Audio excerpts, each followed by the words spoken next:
Should faithful Christians fear the outer darkness? This is a study on misthological fear and assurance. Prosker, Siegel, and Witzwig used the title of their book to pose a thought-provoking question. Should Christians fear outer darkness?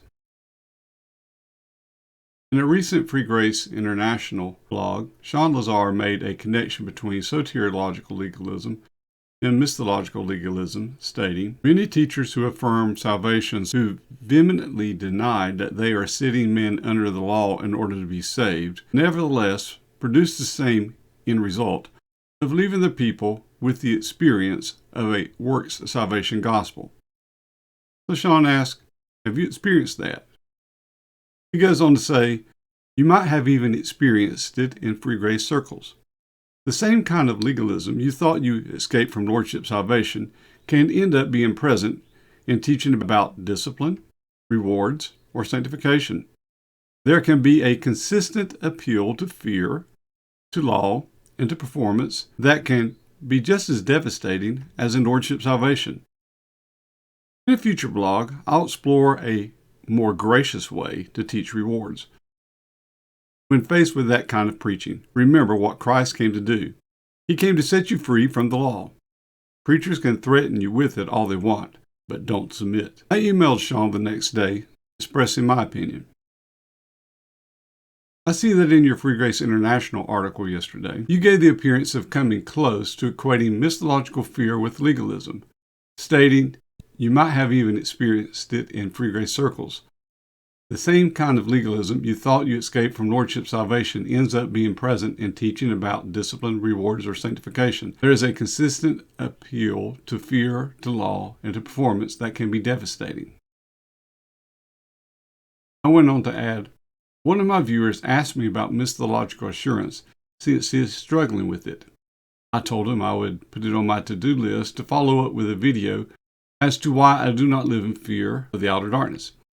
I would do so to balance out the warnings in those videos with the positive aspects of misthological assurance that one should naturally have as a result of walking with the Lord. As it stands at this moment, I would have to cite your comment and balance it out with counter observations from verses such as Philippians 2:12, which tell us to work out our misthological salvation with fear and trembling. Many such verses could be cited, of course, on behalf of misthological fear as a proper means of biblical motivation and warning. I offered suggestions. However, I conceded. Nevertheless, your statement is factually correct. An unbalanced view of misthological fear does indeed lead to legalism. Good point. However, a balanced, mature view does not. So I suggested, perhaps you would want to balance out your comment with explanations as to how misthological fear should be balanced with the reasonable assurance of gnocological and misthological success for those who depend on the Spirit and Scripture for positive outcomes regarding discipline, rewards, and sanctification. In any event, this is what I do in my writing. So I acknowledged, you are a gifted writer, and I am sure that you would be able to contribute to the discussion of gnocological and misthological warning versus assurance woven throughout Scripture.